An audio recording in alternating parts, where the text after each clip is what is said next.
Hello, sports fans, and welcome to another edition of Scott Sports 101. I'm Scott Trella. We'll talk Browns and NFL football, Cavs and NBA basketball, and traveling Major League Baseball. But first, here is today's Scott Sports 101 trivia question. What team did the Browns defeat for their final playoff victory of the 20th century? I will have the answer later in the broadcast, and I do a Browns trivia question because Browns training camp got underway in Berea today, and big question is Odell Beckham ready for some football? Judging from the hype video he posted Wednesday night on his Instagram account, the answer is unequivocally yes. Believeland, we're here. And it's that time. Cleveland, this one's for you. He wrote in the caption. The video posted in the eve of the first training camp practice began with OBJ number 13 hood ornament ascending from his orange Rolls Royce. And I got to admit, that is quite something to begin it that way. And you got to admit, this is the time. It goes on to show Beckham, Jarvis Landry, and Baker Mayfield working out over the summer at UCLA, and Beckham pushing himself to the limit on his own.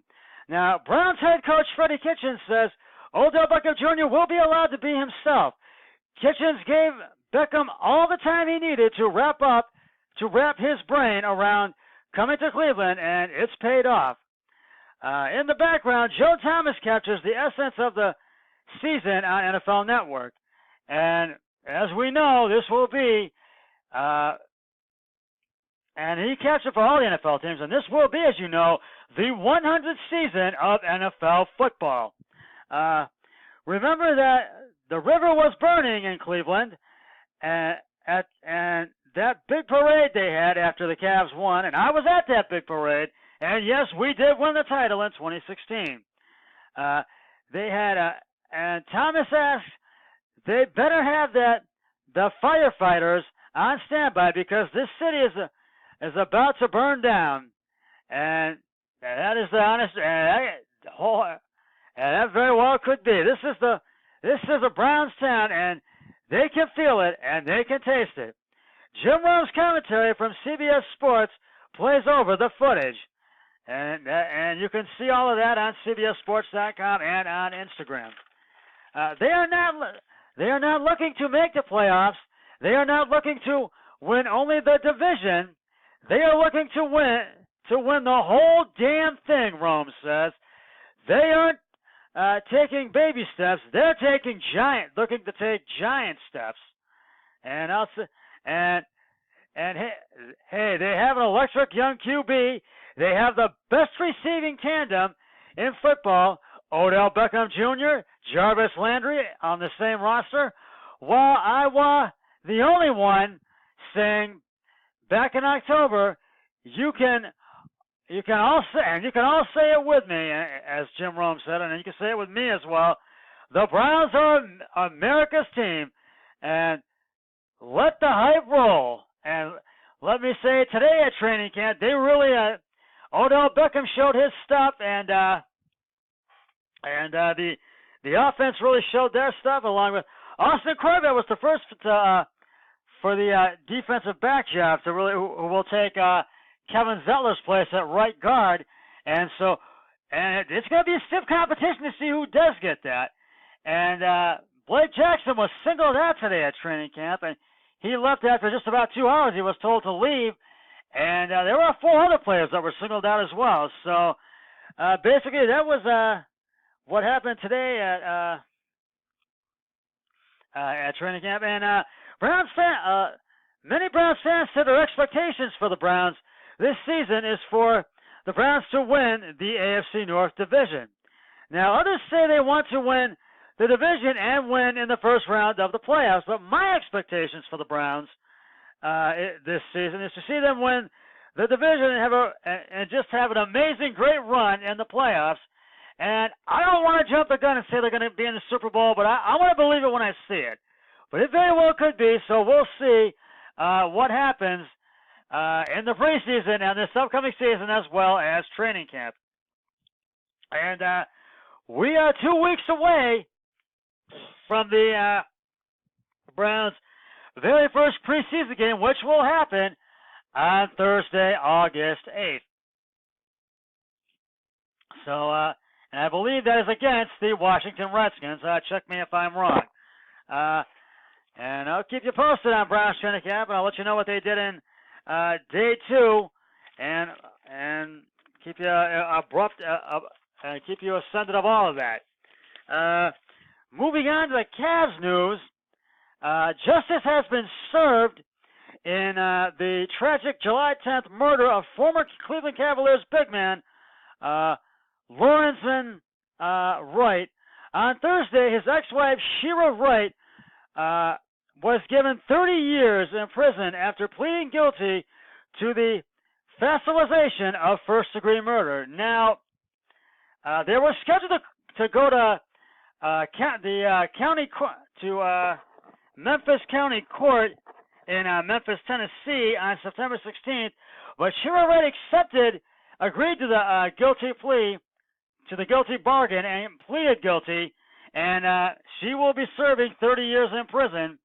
And Billy Turner was expected to testify as well, but as you know, as I just mentioned, Shira Wright agreed to the plea bargain, and so she pled guilty and will serve 30 years in prison, and she will not be eligible for parole for approximately 9 years. And Wright played 13 years in the NBA, and the Cavs was the last team he played for. But during his 13-year career, he put up 1 of 4 points and 1.5 rebounds. And the Cavs was the last team that he played for, and he was the 6th pick in the 1996 NBA draft. And so I really feel justice has been served, and at least his ex-wife, Shira Wright, is really getting what she deserves, and 30 years in prison. I feel, and as I said before, she deserves it, and as the old saying goes, you do the crime, you do the time. And I feel she got what she deserves, and I know Wright's family feels the exact same way, and so Shira Wright, 30 years in prison after pleading guilty of facilitation of first-degree murder to Lorenzen Wright, former Cleveland Cavaliers player. Well, we'll get to the Tribe in just a moment, but right now it is time to reveal the answer to today's Scott Sports 101 trivia question. What team did the Browns defeat for their final playoff victory of the 20th century? And if you said the New England Patriots, you are correct. The Browns won in Cleveland over the Pats 20 to 13 in a 1994 AFC wild card game. And we will be playing the New England Patriots, on a Sunday night game in October. So, and I will have another trivia question on my next broadcast, so stay tuned for that. Now, getting to the Tribe. The Tribe and the Royals are tied at 3 in the top of the 7th, and they just ended the 6th inning and now in the top of the 7th in KC. And Adam Plutko is on the hill for the Tribe, and Francisco Lindor, Jose Ramirez, and Carlos Santana have scored the Tribe's 3 runs in the game tonight. So we'll see what happens. And the Tribe is now, with Minnesota's loss to New York last night, the Tribe was pulled within 2 games behind Minnesota in the AFC Central. And if we can win tonight, and if Minnesota can lose, we could be 1 game in back of Minnesota. And if we can win tomorrow, and if Minnesota can lose, then we would be in a tie with Minnesota. And then if we can win Saturday, we could be back in first place and be back in the number 1 spot in the AFC Central.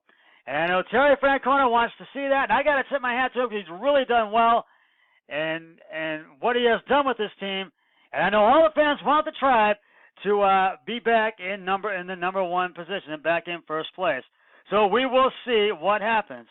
Well, that's just about going to wrap it up for this edition of Scott Sports 101.